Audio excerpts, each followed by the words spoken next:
Oke, assalamualaikum warahmatullahi wabarakatuh. Sambil teman-teman ke belakang, ya, wis mangkat, dijadi sangon nih, ya, alhamdulillah ya.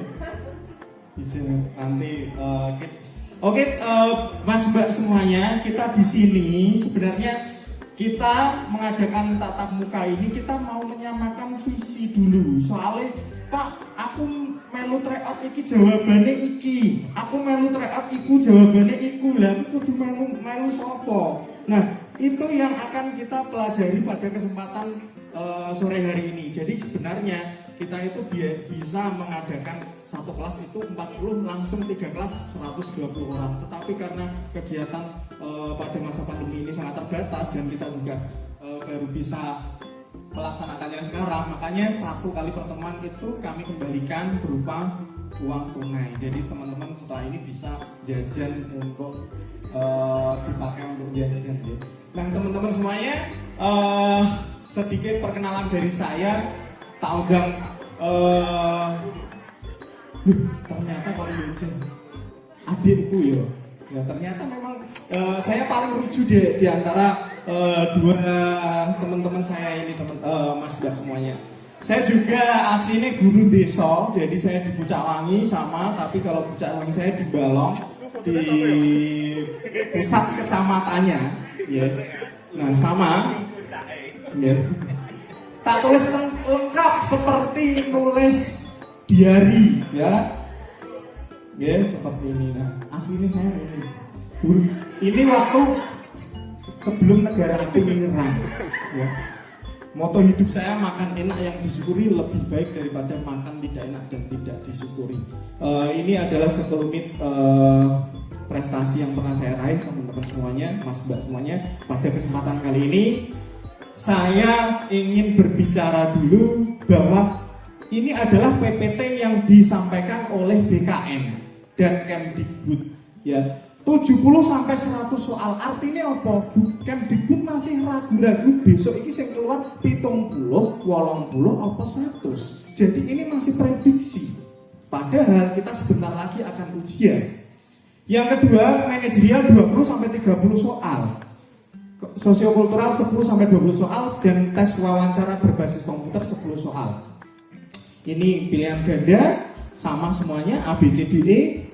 Nah, kecuali yang manajerial itu hanya A, B, C, D saja, pilihan nilainya juga 4, 3, 2, 1. Passing grade-nya sampai sekarang belum ada. Jadi nek ono sing tanya, "Pak, kula angsal ser-seran iki saka kepala sekolah." Prek, ya. Enggak nganu apa belum ada. Pak, saya pengawas saya kok bilang seperti ini. Dereng wonten sampai detik ini. Jadi itu teman-teman semuanya. Sekarang saya agak cepat teman-teman semuanya, langsung di materi yang paling mudah, materi wawancara. Loh Pak, kok ono wawancara? Tes wawancara itu digunakan untuk apa? Jadi tes wawancara dilakukan untuk menilai integritas atau kejujuran dan moralitas calon ASN PPPK. Jadi teman-teman diuji kejujurannya. Digunakan sebagai bahan penetapan hasil seleksi dan tujuannya untuk menambah skor akhir. Jadi seperti itu. Tes wawancara sebagai maksud dilakukan berbasis komputer. Tes wawancara berisi 10 soal dalam waktu 10 menit. Opsi jawabannya ini A, B, C, D, E kayaknya. Bernilai 4, 3, 2, 1. Kalau wawancara 4 ding ya, sama seperti manajerial. Jadi teman-teman wawancara mau tidak mau harus dijawab, ya. Jadi mbok engko kentekan waktu jenengan tetap harus menjawabnya. Nah teman-teman, tips menghadapi tes wawancara yang pertama adalah memiliki motivasi yang tinggi. Jenengan apa daftar jadi ASN PPPK ini harus punya seleksi, harus punya motivasi. Mas, aku apa daftar PPPK mau melu-melu kancane ya. Kancaku daftar ya akhirnya ya aku ya daftar. Itu berarti jenengan motivasinya rendah.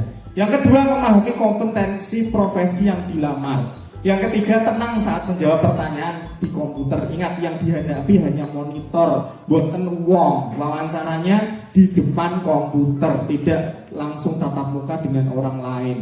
Yang selanjutnya, jujur itu baik. Namun bila ada pilihan jawaban yang menggambarkan Anda lebih baik, maka pilihlah jawaban tersebut. Walaupun tidak sesuai dengan dalam sesuai dengan kenyataan jenengan kan ada sifat-sifat jeleknya kan ya. Ya, kadang-kadang nek pas hari libur males ya.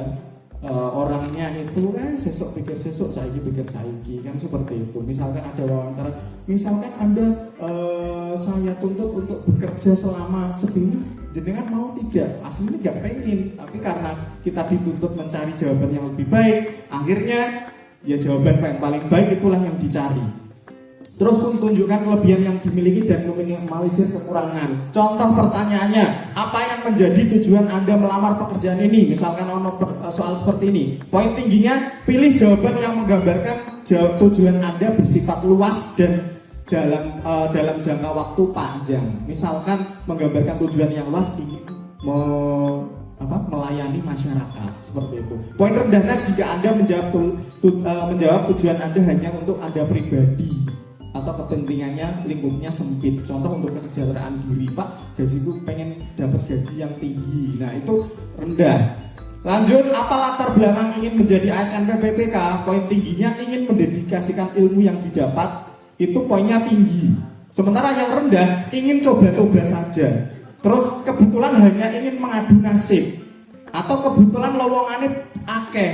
Jadi saya mau cari kerja seperti itu. Itu yang kurang, teman-teman semuanya. Ini nanti juga akan saya set. Jadi jenengan nggak perlu, jenengan cuma ngurungokno kula dongeng mawon. Terus apa kelebihan Anda ketika melaksanakan pekerjaan sesuai profesi? Yang poinnya tinggi bagaimana menggambarkan kelebihan diri. Ya, walaupun jenengan wonge biasa mawon. Ya, aku ora iso komputer, Mas. Ya, iso aku mau nyetel bloko. Ya jangan dijawab yang seperti kenyataan jenengan. Ya jenengan harus menggambarkan diri jadi orang yang paling pinter komputer. Ya walaupun mau iso on off tak. Ya. Poinnya rendah menggambarkan diri biasa-biasa saja. Negara tidak butuh ASN yang biasa-biasa saja. Lanjut, apa kelemahan Anda ketika melaksanakan pekerjaan sesuai profesi? Yang poinnya tinggi mana? Menggambarkan kelemahan secara minimalis. Paling sithik yang menggambarkan kelemahan jenengan. Ya, wah aku manusia biasa, Mas, tidak luput dari dosa loh. Yang jenengan berarti ya mengekspos kelemahan jenengan. Ya, yang poinnya rendah mengekspos banyak kelemahan diri dan dalam hal sepele. Ya, aku lalinan loh, Mas, berarti kan sepele kan. Saya berangkat sekolah lalinan nguripno kompor ya, lali. Nah kan seperti itu berarti kan hal-hal sepele jenengan saja seperti itu. Terus lanjut, bersediakah setia pada Pancasila dan UUD 1945? Yang poin tinggi mana? Setia dan siap mengamalkan Pancasila dan UUD 1945. Yang selanjutnya poin rendah, menempatkan Pancasila dan UUD 1945 di bawah ideologi pribadi. Kan ada ya orang yang menganggap Pancasila formalitas saja. Padahal itu nanti skornya rendah. Terus lanjut, siapkah ditempatkan di seluruh wilayah Indonesia? Poinnya tinggi, siap sedia. Walaupun besok ya wis mesti ning sekolah jenengan toh. Tapi besok pasti ada pertanyaan wawancara. Apakah jenengan siap untuk ditempatkan di seluruh wilayah Indonesia? Ya pasti ada. Jawaban yang tinggi ya tetap siap ya, walaupun nanti sudah tahu kalau nanti di sekolah jenengan masing-masing atau sekolah yang jenengan tuju. Poin rendah, tidak mau ditempatkan, pilih-pilih penempatan, banyak pertimbangan, kakek mikir ya, seperti itu teman-teman semuanya. Nah itu wawancara yang 10 soal. Sekarang sosiokultural bagaimana? Teman-teman, saya sudah men-share tadi Permenpan 38 2017. Di situ isinya teknis, manajerial, sosiokultural. Teknis itu yang jenengan nanti teskan 60% sesuai mapel panjenengan masing-masing, dan juga pedagogik yang tadi kita pelajari. Yang selanjutnya manajerial itu yang tadi Pak Wiji, ABCD, semuanya ada jawaban. Jadi jenengan manajerial dan sosiokultural nek gak iso ampun dikosongi. Ya, jenengan masih dapat poin ya. Atau misalkan waktu nentek lah, ya Allah ini sing gak usah langsung dipencet kabeh. Maksudnya sing ketok apik ya wis gitu. Karena ada poinnya, daripada jenengan kosong zong ya. Sosiokultural sama saja, nanti malah sedikit sekali. Sosiokultural itu pokoknya jenengan itu dihadapkan pada kondisi di mana kemajemukan bangsa Indonesia jenengan harus piye. Misalkan duwe tonggo sing dari suku lain, bagaimana? Weh kayak orang wong Jawa aja dolanan karo wong kae. Nah, itu tidak boleh seperti itu. Kompetensi sosiokultural adalah pengetahuan, keterampilan, dan sikap yang dapat diamati, diukur, dikembangkan terkait dengan pengalaman berinteraksi dengan masyarakat majemuk dalam hal agama, suku, budaya, perilaku, wawasan kebangsaan, etika, nilai-nilai, moral, emosi, prinsip yang harus dipenuhi setiap pemegang jabatan untuk memperoleh hasil sesuai dengan peran dan fungsi jabatan. Soal sosiokultural yang tadi saya bilang 10-20 soal ini belum pasti karena ya masih maksudnya Kemdikbud ini bagaimana ya, maksudnya masih ragu-ragu. Dengan opsi pilihan ganda berjumlah 5 A, B, C, D, E nilai 5, 4, 3, 2, 1. Jika tidak dijawab 0. Indikatornya, Pak, nanti ketika menjawab sosiokultural yang harus ditekankan yang mana? 1. Menampilkan sikap dan perilaku yang peduli akan nilai-nilai keberagaman dan menghargai perbedaan. Yang kedua, membangun hubungan baik antar individu dalam organisasi. Hubungan baik, Mas, aku gawe ini jutaan wong kancane, aku ora kenekan wonge. Ya jangan seperti itu. Ya. Jenengan apa? Jenengan koncone nggawa tas anyar. Ya. Anyar paling kreditan, ya. Menderingan, ya jangan seperti itu. Membangun hubungan baik meskipun jenengan wonge pribadi ini mesti saya pasti yakin ono wong sing sumeh, ono wong sing angel ya. Ada orang yang tertutup introvert, ada orang yang ekstrovert seperti itu. Pokoknya membangun hubungan baik. Yang selanjutnya bersikap tenang, mampu mengendalikan emosi, kemarahan dan frustasi dalam menghadapi pertentangan yang ditimbulkan oleh perbedaan latar belakang agama, suku, gender, sosial, ekonomi, preferensi politik. Preferensi politik itu pandangan politik. Wah, aku penganut aku apa istilahnya suka Jokowi, Mas. Ya. Aku penganut sayap-sayap kebinekaan, Mas. Ya, seperti itu. Itu terserah jenengan, tidak boleh memaksakan, ya. Lanjut. Dan di lingkungan unit kerjanya itu sikap yang harus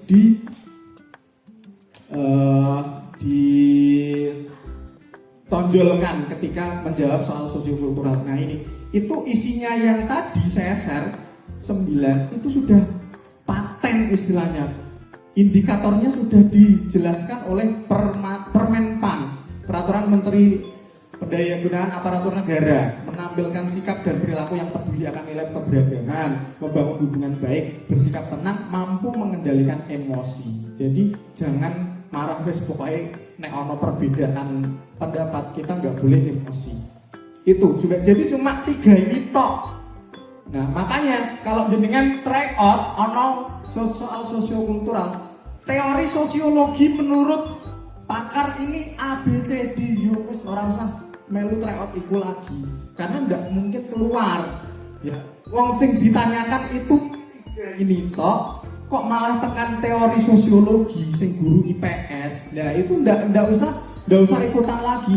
Itu soal yang ndak akan keluar. Wong pilihannya A, B, C, D, semua ada poinnya. Kok dia ngeluarin soal yang soal ilmu pasti? Itu jenengan kurang-kurangi ikut soal seperti itu. Ya, ikutan tryout yang seperti itu. Lebih baik pokoknya patokannya 3 sikap ini saja. Nah, contoh soal sosiokulturalnya bagaimana? 1. Punya rekan kerja berbeda etnis, budaya, kultur harus bagaimana? Hidup bermasyarakat berdampingan dengan warga yang berasal dari berbagai daerah harus bagaimana? Menghadapi kehidupan sosial sebagai pemeluk agama harus bagaimana? Dan selanjutnya itu contoh-contoh kasusnya. Ya, orang teori akomodasi menurut ini ya lah gak usah. Ya, nggak perlu ini jawabannya apa ya? Berarti ya tetap saya jawab. Tapi aslinya neng ati itu ya Allah dari sudah mendekati masa sekarang kok masih belajar yang nggak sesuai dengan kisi-kisinya yang tadi disampaikan. Nah itu adalah hal yang percuma. Jadi seperti itu. Lanjut, tips menjawab soal sosiokultural. Yang pertama, sesuaikan jawaban sosiokultural menurut sikap yang diuraikan dalam Permenpan RB 38 2017. Sekarang kan sudah punya patokan untuk bersikap. Jadi nek ono kunci soal yang sama, jawabannya beda. Ya nggak usah bingung lagi, kan sekarang sudah punya patokan harus bagaimana.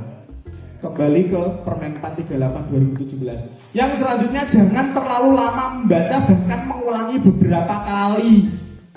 Waca ping pisan, iki sing dimaksud apa ya Mas? Ya. Tak baleni meneh. Jebret, ya. Ping 5 lagi ketemu, ya Allah, itu jenengan buang-buang waktu. Padahal soal yang lain pokoknya sing jenengan menurut jenengan itu yakinnya apa dijawab saja, kan semuanya ada poinnya. Lanjut, sejak awal kita harus punya rencana pemakaian waktu dalam mengerjakan soal PPPK. Nah, yang tadi karena passing grade ini belum keluar, jadi kita masih kesulitan. Tapi misalkan besok itu 160 menit, udah 3 jam. 3 jam kurang sedikit ya, apa itu loh. Ya. Nah, jenengan 160 menit itu sudah punya waktu. Gue teknis tak garap 100 menit. Terus yang wawancara 10 menit atau 5 menit saja. Yang sosiokultural 10 menit, yang manajerial sisane. Dari awal jenengan sudah punya patokan. Ingat, saya tulis di sini, kegagalan merencanakan itu sama dengan merencanakan kegagalan. Jenengan dari awal masuk ruangan tes, aku tak garap iki apa ya. Kalau ijazah seperti itu, yang jenengan ya pasti tidak akan punya perencanaan waktu yang baik. Lanjut, kalau Anda menemui soal yang sama dan jawaban berbeda di antara buku atau bimbingan yang Anda temui, tidak perlu bingung. Jawab saja yang jenengan yakini. Wes, pokoknya ora usah bingung saiki. Pak, ini soal tryout ini kok ini, kok yang satu kok ini, ya enggak usah bingung lagi. Kecuali kalau yang kalau yang soalnya itu teknis, yang satu jawaban boleh dengan Pak, ini kok ada 2 tryout yang berbeda, ini jawabannya teknis sudah ketemu jawabannya nanti sesuai dengan modul yang sudah disampaikan. Yang selanjutnya, jangan panik dalam waktu 170 menit. 170 menit ternyata. Tetap positive thinking. Jangan hanya karena gemetaran lihat satu soal langsung blank semuanya. Lagi ndelok siji, ya Allah iki apa jawabannya ya Allah. Ya terus mumet, ya nanti terus wedi jawab. Saat kabel komputer disaro, akhirnya mati komputernya. Nah itu kan panik kan. Ketika teman-teman panik, teman-teman tidak bisa berpikir jernih lagi. Terus orang iso mikir, ya. Seperti itu teman-teman semuanya. Sekarang teori belajar, konsep penilaian dan pengembangan potensi. Teori belajar, ya Allah, ini materi yang pertama dipelajari ketika masuk kuliah. Dan jenengan UT biasanya semester 1 ketemu teori belajar. Ya Allah Mas, aku lihat kuliah ora tenanan kok. Aku ngantuk kok Mas, wis piye wong biyen ku ya kuliah ya. Angger-anggeran seperti itu. Teori belajar, kenapa guru kok harus menguasai teori belajar? Dengan memahami teori belajar, guru akan memahami proses terjadinya belajar pada manusia. Oh, bocah iki sinau, iku piye prosesnya seperti itu. Guru akan mengetahui apa yang harus dilakukan sehingga siswa dapat belajar dengan optimal. Teori belajar adalah hukum-hukum prinsip umum yang melukiskan kondisi terjadinya belajar atau gampangnya pandangan terhadap terciptanya kegiatan belajar. Itu teman-teman semuanya. Lanjut, behaviorisme. Sebuah aliran dalam teori belajar yang sangat menekankan pada perlunya perubahan tingkah laku, behavior yang dapat diamati. Kognitivisme, menurut pandangan kognitivisme, belajar adalah perubahan persepsi dan pemahaman. Persepsi tidak selalu berbentuk perubahan tingkah laku. Konstruktivisme, belajar merupakan suatu proses pembentukan pengetahuan. Pembentukan ini harus dilakukan oleh si belajar. Ia harus aktif, ya pokoknya aktif. Humanisme, pembelajaran humanistik memandang siswa sebagai objek yang bebas untuk menentukan arah hidupnya. Jadinya tidak boleh memaksakan ono bocah sing bodoh matematika. Ya ayo sinau matematika terus. Mungkin bocah itu punya bakat gambar atau nyanyi nyanyi. Itulah yang harus jenengan akomodasi. Cybernetik, teori ini berkembang sejalan dengan perkembangan teknologi dan informasi. Menurut teori cybernetik, belajar adalah pengolahan informasi. Jadi otaknya manusia dianggap sebagai sebuah kayak CPU komputer. Jadi pemrosesan informasi. Sekarang teori belajar behavioristik. Behaviorisme merupakan aliran psikologi yang memandang individu lebih kepada sisi fenomena jasmania, mengabaikan aspek mental seperti kecerdasan, bakat, minat. Wes pokoknya bocah apa dia pak noai sing penting sinau. Ya, ada empat tokohnya: Pavlov, Thorndike, Skinner, Guthrie, dan Bandura. Biar hafal, Pak Tom suka dan Bandura. Behaviorisme, Pak To, Pavlov, Thorndike, suka, Skinner, Guthrie, dan Bandura. Pavlov itu apa nanti ini sudah saya buat segampang mungkin supaya bisa dipahami bedanya yang mana. Misalkan Pavlov itu berarti mesti ono akuisisi, eliminasi, generalisasi, diskriminasi. Thorndike nanti ada stimulus dan respon. Skinner itu yang bagaimana nanti sudah saya buat sedemikian rupa sehingga mudah dipahami. Kognitivisme, Piaget, Gagnon, Brunner, Ausubel. Ya, Pia gak bro sama si Ubel. Ya, Piaget gak, Gagnon bro. Ini biar gampang bro aja. Ya, sama si Ubel, Ausubel. Sama juga Piaget itu nanti mesti ada praoperasional, operasional konkret, operasional formal dan ke atasnya. Pokoknya sudah saya nanti bisa dibaca sendiri, teman-teman bisa membedakan dengan mudah. Pokoknya ono ini. Misalkan Gagnon berarti ada input dan proses output seperti itu. Nanti kalau di dalam soal Brunner, enaktif, ikonik seperti itu. Ausubel juga sama. Konstruktivisme ini pokoknya nek soal, nek bocah aktif banget membangun pengetahuannya, kegiatannya banyak yang dilakukan oleh siswa, berarti nggak usah pusing-pusing, mesti konstruktivisme. Ya, itu sudah jaminan. Mesti nek soalnya itu siswa melakukan diskusi, berdiskusi, terus bersimulasi nanti mencari sumber dari internet boleh, dari buku boleh, mau ke perpustakaan boleh, tanya langsung boleh. Nah itu berarti konstruktivisme. Gampangnya pengetahuan secara aktif dibangun oleh siswa atau peserta didik. Tokohnya Piaget juga. Jadi Piaget ada dua, kognitivisme dan konstruktivisme. Karena dia yang konstruktivisme ini masuk juga di teori konstruktivisme ini. Jadi Piaget ini ada di kognitivisme dan juga konstruktivisme. Masuk maksudnya. Nah ini kan konsep belajar konstruktivisme yang Piaget. Yang ini juga teori perkembangan kognitif. Kalau yang ini konsep belajar konstruktivisme. Jadi ada akomodasi, asimilasi, dan itu juga sama. Ini juga sudah saya buat dengan mudah dipahami, dan ini Vygotsky. Nah, jadi biar mudah, pipi, si aku, dan vizor. Piaget, asimilasi, akomodasi, Vygotsky, zone of proximal. Maksudnya, kalau nanti ada konstruktivisme Piaget, berarti di dalamnya ada proses asimilasi dan akomodasi. Kalau Vygotsky itu, konsep Vygotsky ini namanya terkenalnya zone of proximal development. Itu sama juga. Ini sudah saya buat semudah mungkin untuk dipahami. Lanjut, humanisme. Banyak ini. Pembelajaran humanistik memandang siswa sebagai subjek yang bebas untuk menentukan arah hidupnya. Jadi jenengan orang memaksakan bocah itu kudu pinter matematika walaupun dia sebenarnya nggak pinter. Jenengan menghargai dia punya kelebihan apa di dalam pembelajaran. Misalkan senengnya nyanyi, ya. Senengnya misalkan dia cerewet, sopo ngerti dia murid jenengan yang cerewet besok jadi wartawan, kita kan nggak tahu. Nah itulah yang diinginkan teori humanisme ini. Jadi siswa itu bebas menentukan arah hidupnya.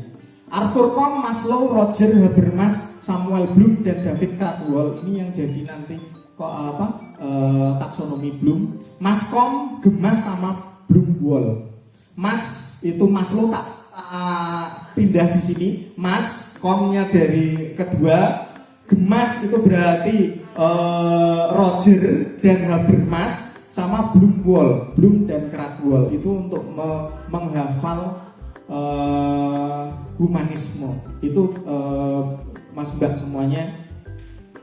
Lanjut sibernetik. Nah, sibernetik itu teori yang cenderung baru ya. Pokoknya di situ otak manusia itu dianggap mengolah informasi seperti pemrosesan komputer.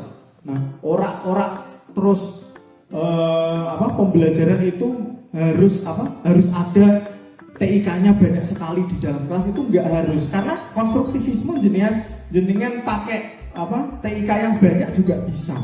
Intinya di sini cybernetik itu memandang proses belajar manusia seperti otak CPU komputer. Jadi ada proses pengolahan informasi. Sama juga ini sudah saya buat, nanti bisa dibaca biar mudah. Landa, Bell, Gagi. Jadi Landa, Bellner, dan Gagi. Aplikasi. Terus bagaimana aplikasinya? Behaviorisme. Siswa atau orang yang belajar harus dihadapkan pada aturan yang jelas. Ketika jenengan menerapkan behaviorisme berarti jenengan harus punya aturan dalam pembelajaran. Nek rame berarti tak samblek. Ya, ketika jenengan jenengan menerapkan aturan di itu seperti itu, dia takut enggak? Menang kan? Terus ada proses belajar. Nah, itu. Yang kognitivisme, pahami perkembangan kognitif anak-anak dan sesuaikan bahan ajar. Jenengan misalkan guru SMA, ya, guru SMA, siswa membaca anak-anak dibaca bukunya halaman ini sampai ini ya, nanti bu guru kasih tugas.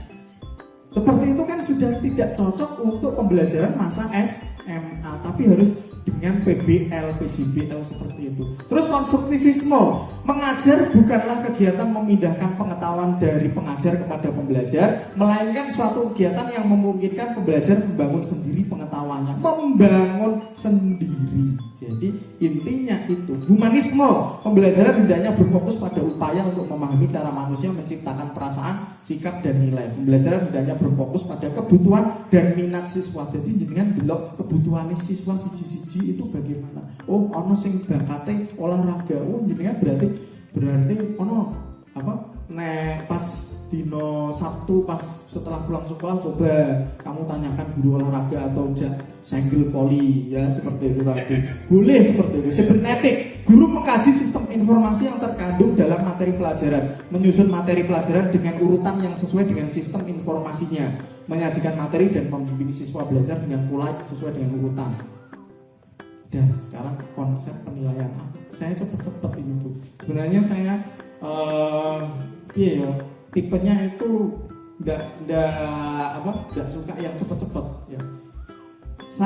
Selanjutnya perbedaan pengukuran, penilaian, dan evaluasi. Jenengan ketika awal menjadi guru, seminggu sakwise jadi guru, ayo ulangan ya. Ternyata sampai sekarang belum bisa membedakan pengukuran, penilaian, evaluasi. Jenengan ketika ngasih tugas, ngasih ulangan dibiji dengan skor 85, 175 itu namanya pengukuran. Ya. Terus lanjut penilaian. Ketika jenengan nilai 75, 85, 90 itu nanti dikategorikan mana yang baik, mana yang cukup, mana yang kurang. Ya. Makanya sekarang itu PTS, PAS kan seperti itu, penilaian. Jadi jenengan kan nggak hanya sampai tekan pengukuran kan, harus diselesaikan sampai tahap jenengan mengkategorikan bocah ini baik, cukup, kurang, dan baik sekali. Evaluasi. Nah, setelah pengukuran berulangan, dikategorikan A, B, C, D, baik sekali, baik, cukup, terus dievaluasi. Ya, dievaluasi jadi nilai rapot. Bocah nyenggah apa ora. Nah, itu dievaluasi. Seperti ini yang konsep pengukuran, penilaian, dan evaluasi. Lanjut, sikap. Pada kurikulum 2013 penilaian sikap tentu saja menilai sikap, pengetahuan tentu saja menilai dimensi pengetahuan yang termasuk faktual tadi yang disampaikan. Faktual itu apa? Elemen dasar sebelum mempelajari suatu pengetahuan. Misalkan membaca peta. Jenengan sebelum membaca peta, anak-anak itu harus tahu dulu pengetahuan tentang simbol petane itu apa wae. Nek nggak punya pengetahuan faktual ya nggak bisa belajar. Wong tata tertibnya dari awal sudah tidak bisa. Sama seperti guru agama.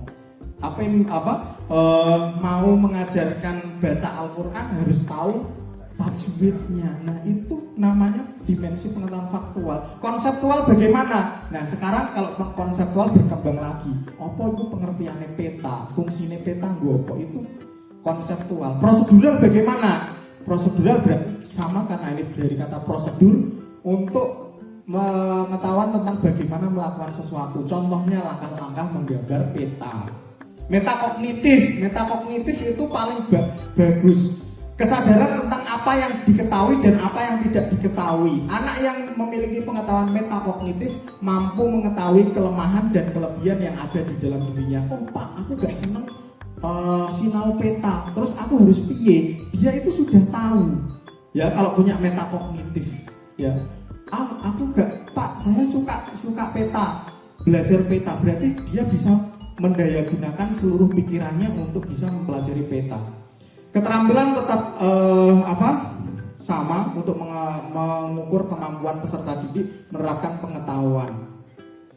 Prinsip penilaian ini sudah jelas sesuai Permendikbud 23 tahun 2016. Lanjut teknik penilaian. Ada sikap, pengetahuan, dan keterampilan. Nanti saya gambarkan dalam sikap. Penilaian sikap yang pertama dari observasi. Nah, lanjut. Ketika jenengan mau menilai sikap itu ada yang utama dan penunjang. Ketika yang utama jenengan mau menilai sikap harus pakai lembar observasi, ya pada saat pembelajaran dan di luar pembelajaran. Nah, selain jenengan guru kelas, misalkan jenengan guru mapel seperti yang di SMP SMA, jenengan kan punya nilai sikap sendiri toh, yang nanti jenengan setorkan pada wali kelas sama saja. Penunjangnya penilaian diri, penilaian antar teman. Penilaian diri itu menilai diri antar teman berarti jenengan ngasih penilaian untuk teman menilai temannya. Lanjut pengetahuan. Pengetahuan ada tes tertulis, tes lisan, penugasan. Jadi jenengan kalau mau menilai pengetahuan harus pakai tes tertulis, teknik lisan dan penugasan. Nah ini contohnya pilihan ganda, benar salah, menjodohkan, tes lisan, perintah, kuis, tanya jawab, penugasan, tugas yang dilakukan secara individu. Lanjut keterampilan. Nah ini yang biasanya banyak yang ditanyakan, kinerja. Kinerja itu terbagi menjadi dua. Kalau penilaiannya ada penilaian praktik dan penilaian produk. Penilaian kinerja yang menekankan pada produk disebut penilaian produk, sedangkan penilaian kinerja yang menekankan pada proses disebut penilaian praktik. Ya, misalkan guru IPA apa ya, Mbak? Nek produknya apa ya? Laporan pengamatan. Itu berarti produk. Kalau keterampilan di apa ya? Nek pas di lab biasanya ada keterampilannya enggak? Keterampilan mengamati hewan-hewan kecil dari dengan alat mikroskop itu kan, nah seperti itu berarti praktek. Kalau produk menghasilkan seperti itu. Proyek bagaimana? Nek proyek itu bedanya sama penilaian kinerja itu harus ada karya dan laporani. Nek produk dan praktek tidak harus. Ya, seperti itu. Tapi kecuali kalau produk yang sifatnya IPA seperti tadi, matematika juga. Nek matematika berarti merancang apa ya? Jaring-jaring kubus seperti itu, bangun ruang, bangun datar seperti itu. Kalau IPA produknya ya itu tadi, laporan hasil pengamatan. Tapi beda dengan proyek. Kalau proyek ada masa apanya ya? Prosesnya lebih panjang, biasanya 2 minggu, 1 minggu seperti itu. Portofolio berarti semua rekaman penilaian autentik yang memperkuat kemajuan dan kualitas pekerjaan peserta didik. assessment of learning, for learning, dan as learning. Nanti bisa dibaca. Nek of learning itu kayak ujian nasional, ujian sekolah, seperti itu. Of learning, assessment for learning dilakukan selama proses pembelajaran. Biasanya digunakan dasar untuk melakukan perbaikan. Kamu yang belum paham di mana? Pak, saya belum paham di sini. Nah, itu assessment for learning. Nah, assessment as learning mempunyai fungsi yang mirip dengan assessment for learning yang berfungsi sebagai formatif. Perbedaannya, assessment as learning melibatkan peserta didik secara aktif. Hasil penilaian nanti kalau siswa yang belum tuntas berarti remedi. Kalau yang tuntas berarti jenengan adakan pengayaan, ya kan? Remedi ada 4. Pembelajaran ulang dengan metode dan media yang berbeda. Kalau 50% lebih sing gak tuntas, diulang meneh pembelajaran ini dengan metode dan media yang berbeda. Kalau hanya sedikit, pemberian bimbingan secara perorangan. Terus pemberian instrumen atau latihan secara khusus, ya. Yang selanjutnya pemanfaatan tutor sebaya. Gitu. Kalau pengayaan, belajar kelompok, yang sudah lulus nanti kamu boleh di rumah belajar kelompok tentang materi ini, ya. Belajar mandiri dan juga pembelajaran berbasis tema, yaitu memadukan beberapa konten pada tema tertentu sehingga peserta didik dapat mempelajari hubungan antara berbagai disiplin itu. Jadi ini milih. Kalau pengayaan milih, nggak harus bocah harus iki nek bocah semene sing ini ndak terserah jenengan sebagai guru. Nah, sekarang potensi adalah kemampuan yang masih terkandung dalam diri peserta didik yang diperoleh secara pembawaan atau herediter. Potensi adalah kemampuan terpendam yang mempunyai kemampuan untuk dapat dikembangkan. Melalui proses belajar, potensi dapat dikembangkan menjadi prestasi. Ya tadi, bocah murid jenengan kok cerewet, ya ojo diseneni. Sopo ngerti dia dulu nanti besok jadi wartawan, besok jadi pembaca berita, ya apa sing insert, apa mana kasus selebritis itu apa ya, aku ndak hafal acara-acaranya. Lanjut, jenis-jenis potensi kecerdasan umum, kecerdasan majemuk, bakat dan kreativitas. Sama juga sudah tak buat segampang mungkin untuk dipahami panjenengan semuanya. Kecerdasan majemuk ada 7: bahasa, matematika logis, spasial visual, kinestetik, musik, interpersonal. Interpersonal itu untuk orang lain, berhubungan dengan kemampuan bekerja sama dan berkomunikasi baik verbal maupun non-verbal dengan orang lain. Sementara kalau intrapersonal, intra itu dari dalam, mengendalikan diri. DC berarti orang ngamuk, berarti siswa memiliki kemampuan intrapersonal, ya seperti itu. Kondisi yang dapat meningkatkan kreativitas, waktu, kesempatan, dorongan, sarana. Jadi kan putrane punya bakat apa, jadi kan kasih sarana apa, misalkan bakatnya apa ya, kecuali main game ya. Main game itu kalau diarahkan itu memang bisa jadi prestasi, tapi kita sendiri itu yang menganggap game itu negatif, ya. Kalau diarahkan dengan maksimal jadi prestasi, ya, untuk duit. Seperti siapa ya yang youtuber itu kan gaming itu kan dia punya banyak duit itu. Nah, seperti itu. Percaya diri, cara mendidik dan pengetahuan. Terus lanjut, identifikasi kemampuan intelektual, bagaimana, ada pengamatan, analisis hasil ulangan, wawancara, dan selanjutnya kemampuan majemuk bagaimana, kreativitas bagaimana. Ini sudah saya tulis cara identifikasinya.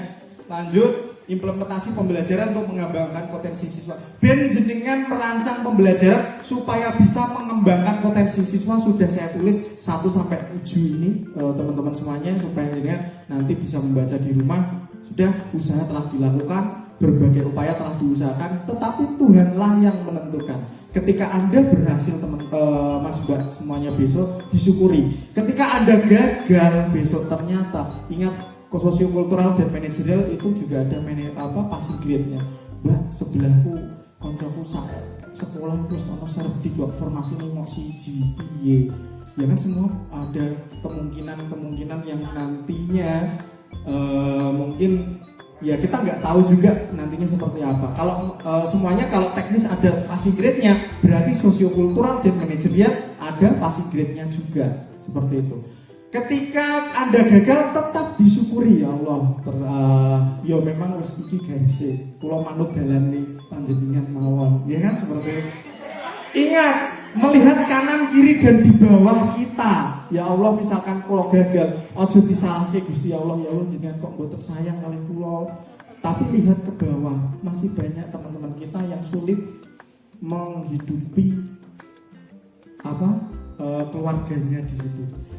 Yang terakhir teman-teman semuanya, saya suka sekali dengan video ini untuk menutup pertemuan kita pada kesempatan pagi hari ini. Mas, aku wis tuwa, wis gak kuat ngalahke cah-cah enom seperti itu. Bagaimana saya? Lihat teman-teman semuanya, di tahun 1992 orang ini adalah unggulan yang dijagokan untuk meraih medali emas Olimpiade. Tetapi setelah beberapa puluh meter menjelang garis finish, ternyata ya Allah, pedot ototnya. Ya sakit sekali teman-teman semuanya.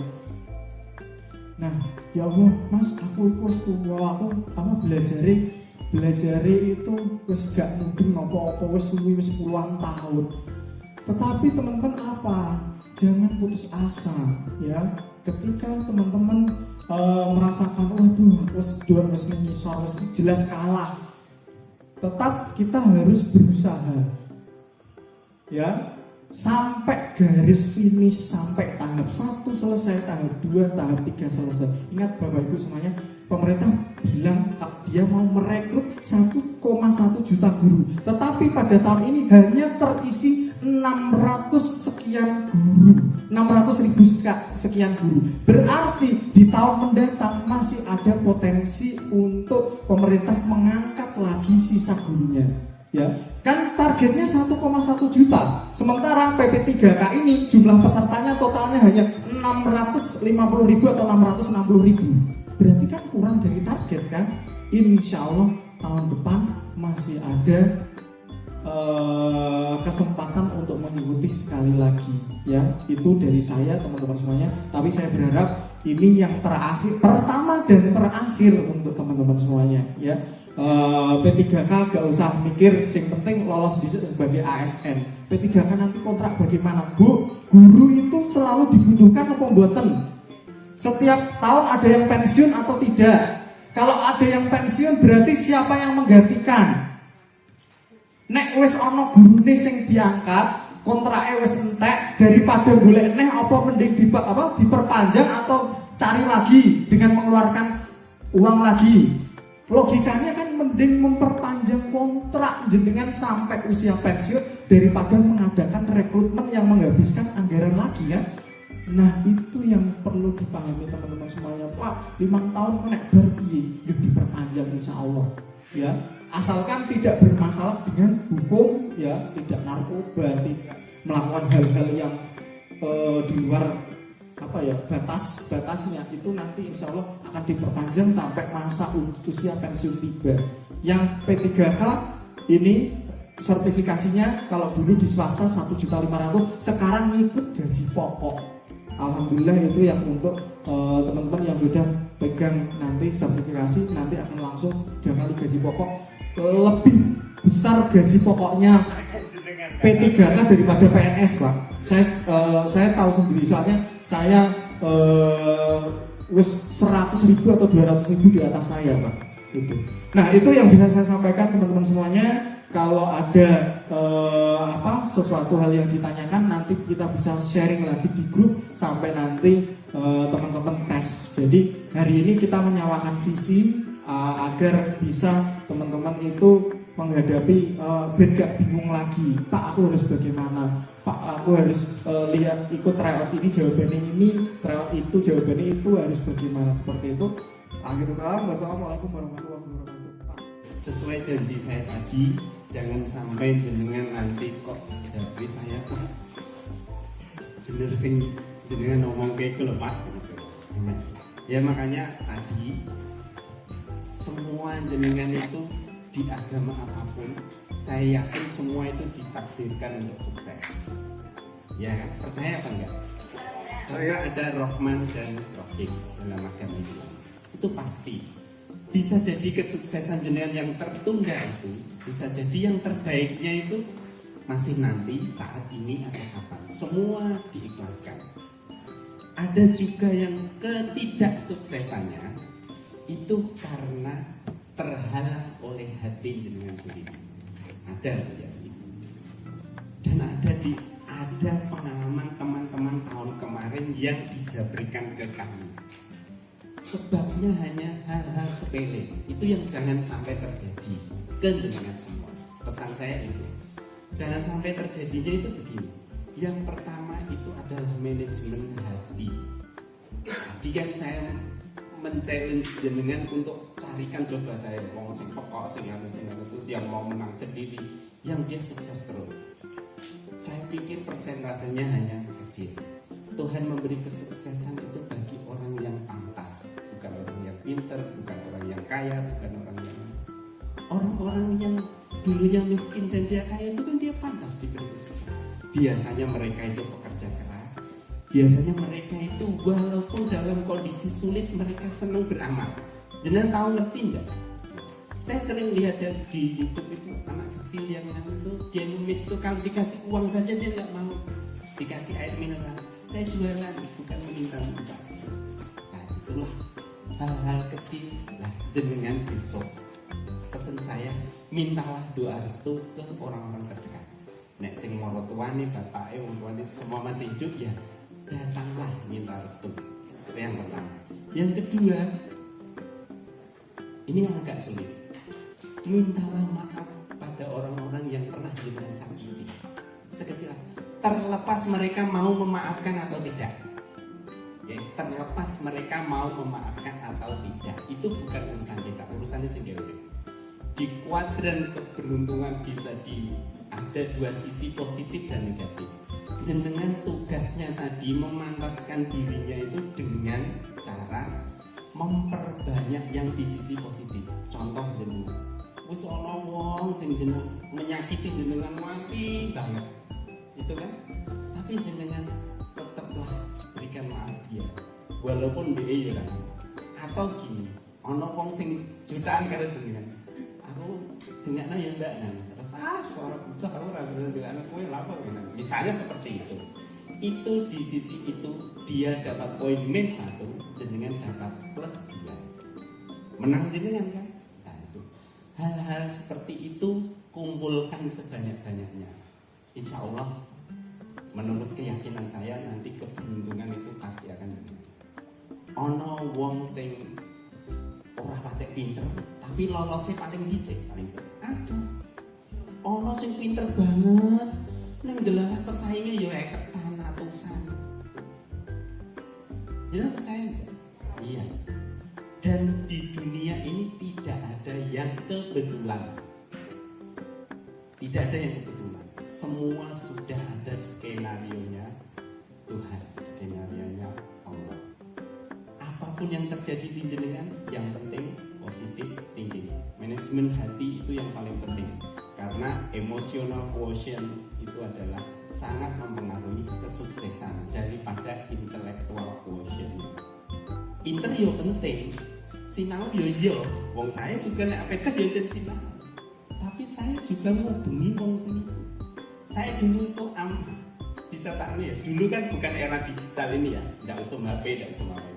Saya itu ngemeno itu loh. Yang pernah tak ceritakan, fotokopi soal anakku tak kayak gratis. Terus rapopo. Saya nggak menganggap mereka pesaing saya ketika sebelum tes.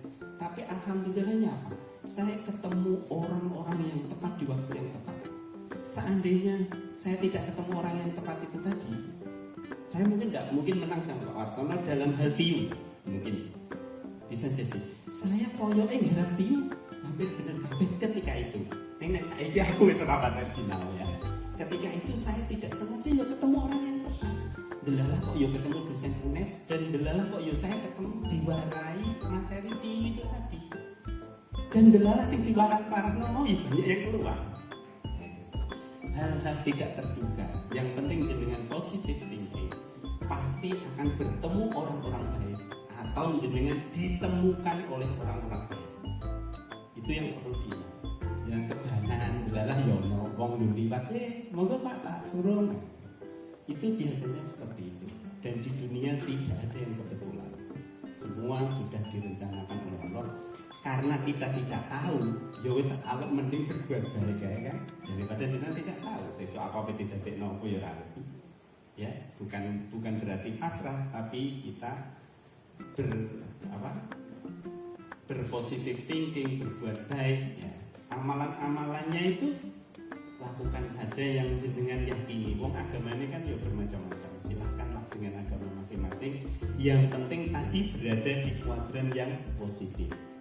Lakukan sebanyak-banyaknya. Insya Allah nanti jenengan tidak akan menemukan aral dan pasti menemui keberuntungan. Kadang-kadang orang sing wis pinter di detik-detik terakhir kesenggol mati. Banyak tahun kemarin orang yang curhat ke kami yang seperti itu. Saya aja sudah yakin dia itu lolos, tapi ya dengan hal-hal kecil peserta juga. Ada yang pertarungannya berdarah-darah sampai selisihnya 0,05. Ada beberapa orang sama-sama peserta, tapi ada sedikit cerita ya. 0,05 tadi yang menang siapa? Saya tahu karena dia curhat dengan saya. Yang menang itu orang yang punya cita-cita mengentaskan keterpurukan orang tuanya yang bertahun-tahun tidak terselesaikan. Tuhan memilih kan? Dia positif kan? Yang satunya tidak. Podo pinter ya. Sinahune podo mempengi. Saya tahu semua prosesnya karena mereka selalu biasanya share soal dengan saya. Ya makanya semoga keberuntungan itu nanti menularkan jenengan semua. Melihat kuotanya kan kita agak optimis lah bahwa nanti wajah-wajah ceria dengan ketika nanti pemberkasan SK P3K. Kurang lebihnya mohon maaf kalau ada tutur kami bertiga yang tidak berkenan di hati dengan jangan dimasukkan dalam hati. Kemudian yang saya omongkan ini misal tidak bermanfaat ya abaikan saja. Tapi kalau bermanfaat lakukan. Ya, insya Allah nanti bermanfaat. Jangan ambil. Kurang lebihnya mohon maaf dari kami bertiga. Bila taufiq wal hidayah. Wassalamualaikum warahmatullahi wabarakatuh. Sebelum mundur, semoga selamat sampai di rumah masing-masing.